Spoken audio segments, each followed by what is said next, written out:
Hello everyone, मैं Supriya Sonalika political science के इस क्लास में आप सभी का स्वागत करती हूँ। आज का जो हमारा ये क्लास है वो यूजी सेमेस्टर 3 के स्टूडेंट्स के लिए है और यूजी सेमेस्टर 3 के कोर्स में पेपर 6 जो है उसके अंतर्गत है वो है संवैधानिक संशोधन। तो आज की क्लास में हम जानेंगे कि सामाजिक संशोधन क्या है और इसका महत्व क्या है और सामाजिक संशोधन के माध्यम से इसकी प्रक्रिया क्या है सामाजिक संशोधन की, और किस तरह से इसके माध्यम से संविधान में जो है वो परिवर्तन किए जाते हैं। तो संवैधानिक संशोधन जो है सामाजिक आर्थिक परिवर्तन का जो है आधार होता है। संविधान का लक्ष्य क्या होता है? संविधान का लक्ष्य सामाजिक जीवन में व्याप्त विषमताओं को दूर करना होता है और उन विषमताओं का उन्मूलन करना होता है। आर्थिक जीवन में सुव्यवस्था को बनाए रखना होता है और ऐसे में देश विशेष पर निर्भर करता है कि वहाँ का संविधान में सामाजिक और आर्थिक परिवर्तन की दिशा में किस तरह के कदम उठाए गए हैं। क्योंकि हम सभी जानते हैं कि किसी भी स्वतंत्र राष्ट्र के लिए उस देश का जो संविधान होता है वो बहुत ही महत्वपूर्ण होता है और देश के संचालन से संबंधित सभी नियम और कानून उसे हैं और उसमें यह विदित होता है जो है सामाजिक या आर्थिक परिवर्तन जो है लाया जाएगा। क्योंकि जिस समय संविधान का निर्माण होता है उस समय की परिस्थितियां अलग होती हैं, लेकिन जैसे जैसे हम आगे बढ़ते जाते हैं हमारी परिस्थितियां, हमारी मांगें, हमारी आवश्यकताएं जो है वो निरंतर इसमें चेंजेस आते रहते हैं और उन चेंजों को ध्यान में रखते हुए जो है संविधान में परिवर्तन का जो कंसेप्ट है जिससे कि सामाजिक और आर्थिक न्याय को एस्टैब्लिश किया जा सके, लोगों के जीवन को बेहतर बनाया जा सके, तो ये इस संशोधन के माध्यम से ही जो है ये चीज़ें जो है संभव हो पाती हैं। भारतीय संविधान का जो लक्ष्य है वो क्या है? तो भारतीय संविधान का जो लक्ष्य है वह सद्भावना और सहिष्णुता जो है उसको व्यवस्था तथा सापेक्षिक समानता और सहकारिता पर आधारित अर्थव्यवस्था को स्थापित करना है। और भारतीय संविधान सामाजिक आर्थिक परिवर्तन रखता है और भारतीय संविधान निर्माताओं ने सामाजिक और आर्थिक परिवर्तन के लिए संविधान के चौथे भाग का निर्माण किया जो directive principles of state policy का है, पार्ट 4। और ऐसे में बहुत से अनुच्छेद इस पहलू से संबंधित हैं। भारतीय संविधान की प्रस्तावना में संविधान की प्रस्तावना जिसको दर्पण कहा जाता है, मिरर ऑफ द कॉन्स्टिट्यूशन, और स्पष्ट है कि रूप से उसमें कहा गया है कि सामाजिक और आर्थिक परिवर्तन का प्रस्ताव रखा गया है। और भारतीय संविधान के भाग 3 में लगभग तमाम अनुच्छेदों को सामाजिक एवं आर्थिक परिवर्तन से जोड़ा गया है और इसमें जो अनुच्छेद हैं उसमें 14 से लेकर 18, 23, 24, 29 से भी आगे जो अनुच्छेद हैं जो सामाजिक जीवन में व्याप्त विषमताएं हैं उसको दूर करने के लिए, एक बेहतर सामाजिक एवं आर्थिक जीवन के लिए इनकी व्यवस्था जो है वो उनको कायम रखने के लिए पार्ट 3 में इंडियन कॉन्स्टिट्यूशन के पार्ट 3 में जो फंडामेंटल राइट्स का चैप्टर है उसके अंतर्गत किया गया है। और भारतीय संविधान के भाग 4 में जो है वो सामाजिक एवं आर्थिक स्वतंत्रता से जोड़ा गया है। और इस अध्याय का जो कुछ अनुच्छेद है, जैसे 38 कहता है कि राज्य लोक कल्याण की अभिवृद्धि के लिए सामाजिक व्यवस्थाएं बनाएगा। और 40 में कहा गया है कि अनुच्छेद के द्वारा 40 अनुच्छेद उसके द्वारा कहा गया है कि समाज के धरातलीय स्तर पर सुसामाजिक व्यवस्था तथा व्यापक राजनीतिक सहभागिता हेतु ग्राम पंचायतों की स्थापना करने की बात कही जाती है, क्या कही गई है। और इस अध्याय के अन्य अनुच्छेद में भी सामाजिक आर्थिक परिवर्तन के बारे में कहा गया है। अब हम देखेंगे कि ये परिवर्तन उसको कैसे होगा। तो इसके लिए भारतीय संविधान के अंतर्गत संशोधन की व्यवस्था की गई है, संवैधानिक संशोधन की व्यवस्था की गई है। और जो भारतीय जो संविधान जो है वो विश्व का सर्वाधिक विशाल संविधान है, जैसा कि हम सभी जानते हैं। और इस संविधान में भारत की सभी राजनीतिक प्रशासनिक व्यवस्थाओं को उल्लेखित किया गया है, ये किस तरह से ये सब वर्क करेंगी। और भारतीय संविधान में संशोधन की प्रक्रिया जो है दक्षिण अफ्रीका के संविधान से इसको एडॉप्ट किया गया है, ग्रहण किया गया है। जैसा कि हम सभी जानते हैं कि हमारे संविधान में बहुत सारे देशों से बहुत सारी चीज़ें जो है जोड़ी गई हैं। तो जो संविधान की संशोधन की प्रक्रिया है वो हमने दक्षिण अफ्रीका से लिया है उसको। अब है भारतीय संविधान का जो भाग 20 है, पार्ट 20। तो इस 20 में अनुच्छेद 368 में भारतीय संविधान के संशोधन से संबंधित प्रक्रिया का विस्तार किया गया है या विस्तृत किया गया है, उपबंध किया गया है। और भारतीय संविधान में संशोधन की दृष्टि से संविधान के अनुच्छेदों को 3 भागों में बांटा गया है कि किस तरह से इसमें संशोधन होंगे। इसको 3 भाग में बांटा गया है। पहला जो भाग है वे अनुच्छेद जिनको संसद साधारण बहुमत के द्वारा संशोधित कर सकती है। संविधान में संशोधन का अधिकार जो है, उस शक्ति जो है वो संसद को दी गई है। और संसद जो है 3 तरह से इसमें संशोधन कर सकती है। उसमें पहला जो विषय है वो ये है कि वे अनुच्छेद जिनको संसद साधारण बहुमत से के द्वारा संशोधित करती है। दूसरा जो है वह अनुच्छेद जिनको संसद 2/3 मेजॉरिटी से बहुमत से संशोधित कर सकती है। और तीसरा अनुच्छेद जिसको संसद 2/3 बहुमत तथा भारत के आधे से अधिक राज्यों के विधानमंडलों की स्वीकृति के द्वारा संशोधन कर सकती है।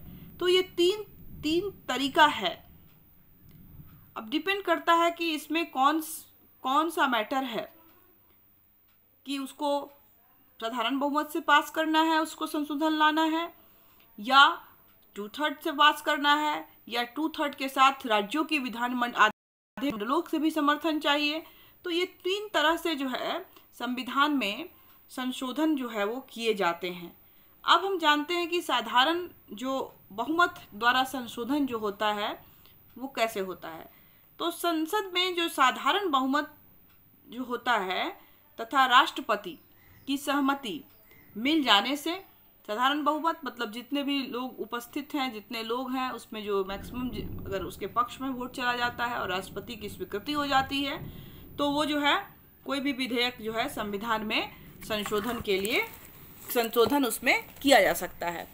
और दूसरा जो है कि जो साधारण बहुमत के द्वारा जिन क्षेत्रों में संशोधन होता है, तो उन क्षेत्रों में वो कौन कौन से क्षेत्र हैं, तो उसमें जैसे कि नए राज्यों का निर्माण करना है, राज्यों के क्षेत्र सीमा और नाम में परिवर्तन अगर करना है, संविधान में नागरिकता से संबंधित कुछ अगर संशोधन करना है, राज्यों के क्षेत्र, सीमा और नाम में परिवर्तन करना है। अनुसूचित जाति एवं जनजातियों के क्षेत्रों में प्रशासन से संबंधित कोई चेंजिंग करना है। केंद्र शासित क्षेत्रों के प्रशासन से संबंधित अगर कोई चेंज करना है, या राज्य के विधानमंडलों के अनुरोध पर संसद किसी राज्य व्यवस्थापिका के द्वितीय सदन का विघटन का निर्माण अगर करती है। हमें पता है कि बहुत से राज्यों में एक सदन है, बहुत से राज्यों में द्विसदनीय है, तो उसमें विघटन से संबंधित अगर कोई मांग उठती है, बात उठती है, तो उसमें भी साधारण बहुमत के द्वारा जो है संशोधन किया जा सकता है। उसके बाद है कि भारतीय संविधान में कुछ प्रावधान में संशोधन के समय संसद में विशिष्ट बहुमत की आवश्यकता होती है। और विशिष्ट बहुमत से तात्पर्य है कि सदन की कुल संख्या, जितनी भी सदन की कुल संख्या है, संख्या का साधारण बहुमत, कुल संख्या का साधारण बहुमत तथा उपस्थित तथा मतदान में भाग लेने वाले सदस्यों का 2/3 बहुमत, उपस्थित तथा मतदान में भाग लेने वाले सदस्यों के उनका 2/3 जो बहुमत जो है वो ज़रूरी होता है विशिष्ट बहुमत के लिए। और विशिष्ट बहुमत की आवश्यकता जो है संसद के दोनों सदनों में होती है। ऐसा नहीं कि एक ही हाउस में, दोनों जो हाउस है उसमें उसका इसी प्रोसेस से होगा विशिष्ट बहुमत। संशोधन विधेयक का अलग अलग विशिष्ट बहुमत से पारित होना आवश्यक होता है, क्योंकि यदि संशोधन से संबंधित किसी विधेयक के संबंध में दोनों सदनों में असहमति हो जाती है तो संशोधन जो है का प्रस्ताव जो है वो खारिज हो जाएगा। इसलिए दोनों सदनों में जो विशिष्ट बहुमत होना चाहिए, एक तो साधारण बहुमत में बहुमत होना चाहिए और फिर जो उपस्थित और मतदान में भाग लेने वाले जो लोग हैं उनका 2/3 मेजोरिटी होना चाहिए। दोनों हाउसेस में अलग अलग होना चाहिए, ये बहुमत पास होना चाहिए, तभी विशेष बहुमत से जो है वो कोई भी चीज़ जो है संविधान में संशोधन से संबंधित विधेयक पर जो है असहमति की स्थिति में संयुक्त अधिवेशन की भी व्यवस्था है, उस पर चर्चा की जाए। और न्यायपालिका और राज्यों के अधिकारों तथा शक्तियों को छोड़कर शेष उपबंध जो है संशोधन के विशिष्ट बहुमत के आधार पर ही होते हैं। मतलब न्यायपालिका और राज्य के अधिकारों तथा शक्तियों को छोड़कर जितने भी उपबंध हैं उन सभी में जो है विशिष्ट बहुमत की आवश्यकता होती है संविधान में संशोधन करने के लिए। भारतीय संविधान के कुछ जो भाग हैं, कुछ जो प्रावधान हैं ऐसे हैं जिनमें संशोधन के लिए भारत के कम से कम आधे राज्यों के विधानमंडल की स्वीकृति होना आवश्यक है। ऐसे प्रावधानों के संबंध में यदि संसद संशोधन करता है या करना चाहता है तो पहले 2/3 बहुमत से प्रस्ताव जो है वो पारित करना होता है और राज्यों के पास स्वीकृति के लिए भेजा जाता है कि वहाँ के भी विधानमंडलों में उसको पारित किया जाए। और संशोधन विधेयक भेजा जाता है तो उसे राष्ट्रपति के पास फिर भेजा जाता है और स्वीकृति के लिए भेजा जाता है। और जिन प्रावधानों में संशोधन के लिए ऐसी व्यवस्थाएं की गई हैं वे हैं, जैसे संविधान में संशोधन से संबंधित जो अनुच्छेद 368 है में संशोधन अगर करना है, संशोधन का जो प्रावधान 368 है उसमें भी अगर कोई संशोधन करना है तो वो भी जो है वो विशिष्ट बहुमत से जो है वो होगा, ठीक है। और राष्ट्रपति का निर्वाचन से संबंधित अगर कोई मामला है तो उसमें राष्ट्रपति के निर्वाचन की विधि जो है उसमें कुछ चेंजिंग लाना है तो भी, संसद के राज्यों में प्रतिनिधियों के से संबंधित कोई अगर मामला है तो उसमें भी, 7वीं अनुसूची का अगर कोई विषय है 7th शेड्यूल का तो उसमें भी जो है वो इसी विशिष्ट बहुमत से ही होगा। संघ की कार्यपालिका की शक्तियों का अगर विस्तार करना है सेंट्रल गवर्नमेंट के तो उसमें भी इसी विशिष्ट बहुमत की आवश्यकता होती है।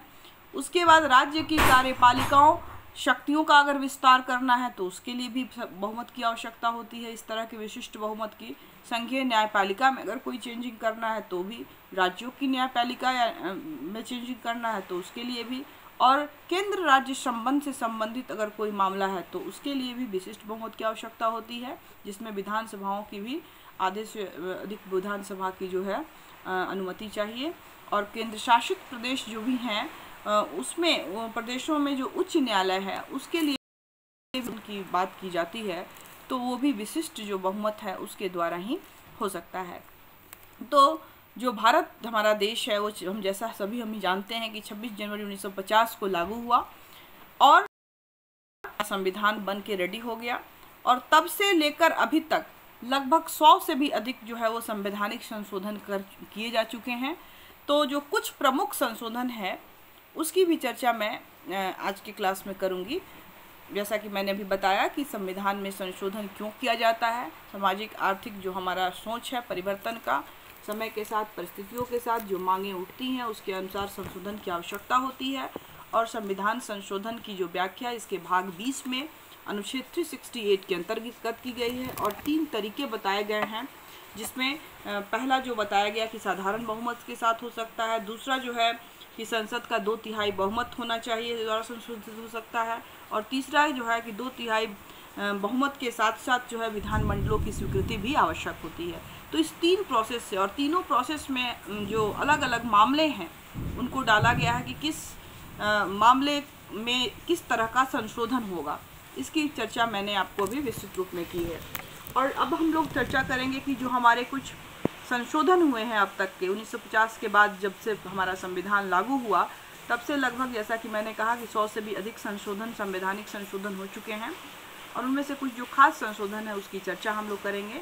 तो जो पहला संशोधन जो संविधान में हुआ वो संवैधानिक संशोधन 1951 में हुआ और इस संशोधन के माध्यम से जो अनुच्छेद 15 था उसमें चेंजिंग किया गया। 31, 85, 87, 175, 174, 176, 341, 342, 372 और 376 में संशोधन किया गया और इन संशोधनों के द्वारा जो है नए अनुच्छेद जो है 31A, 31 ख और 9वीं अनुसूची जो थी उसको शामिल किया गया है और जिसमें भूमि सुधार से संबंधित जो कानूनों को चुनौती देने के लिए इसकी संभावना ना हो सके, तो इसलिए इसमें ये परिवर्तन किया गया है। द्वितीय संशोधन जो 1952 में हुआ है, इसमें जो है संशोधन में अधिनियम द्वारा जो हमारा अनुच्छेद 81 क्लॉज 1 था, 1 ख जो है उसमें संशोधन करके 1951 की जनगणना के आंकड़ों में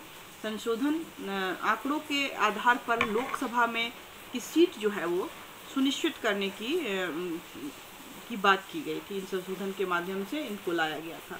तीसरा जो संविधान में संशोधन हुआ 54 में हुआ, फिर उसी तरह से चौथा संशोधन 55 में, सातवां 56 में हुआ और आठवां जो संशोधन हुआ 1960 में हुआ है, 10वां 61 में, उसके बाद 12वां 1962 में, 13वां जो हुआ है उसमें संशोधन 1962 में हुआ और 14वां 1962 में फिर से हुआ और 15वां जो संशोधन हुआ ये भी 1963 में हुआ है।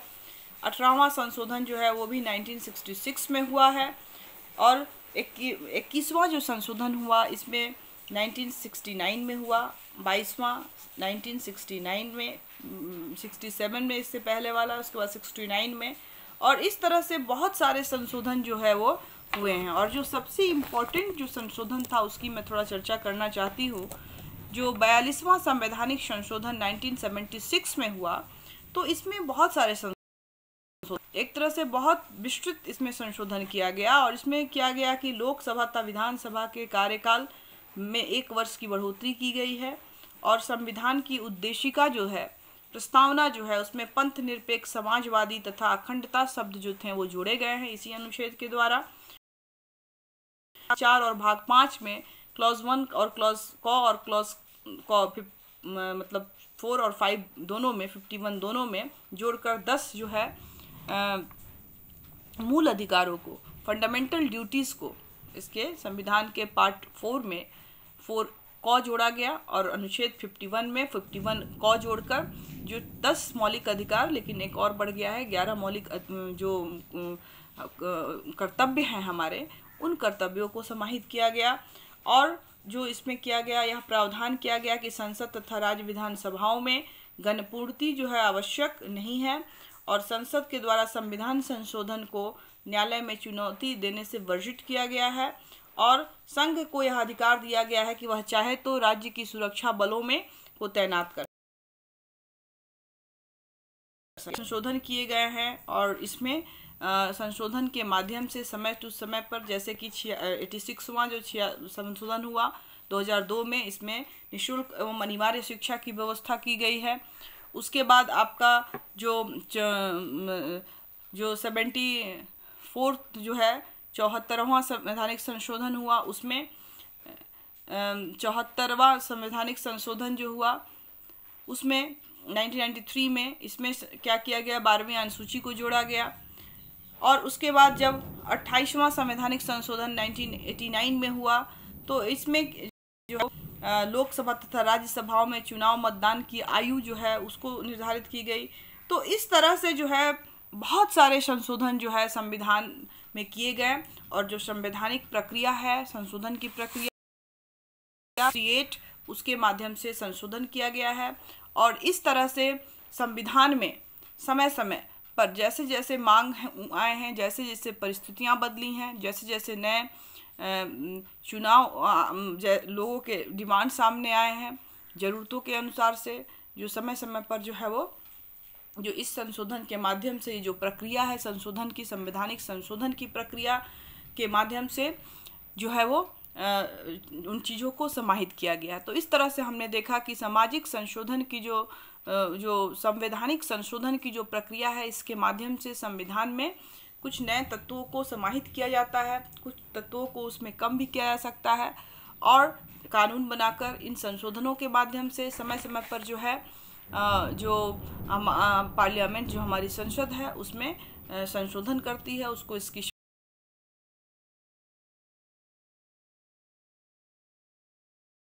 तो ये था संक्षिप्त में जो संवैधानिक संशोधन की प्रक्रिया है भारतीय संविधान के अंतर्गत, उसकी चर्चा हमने की। आई होप आपको समझ में आया हो।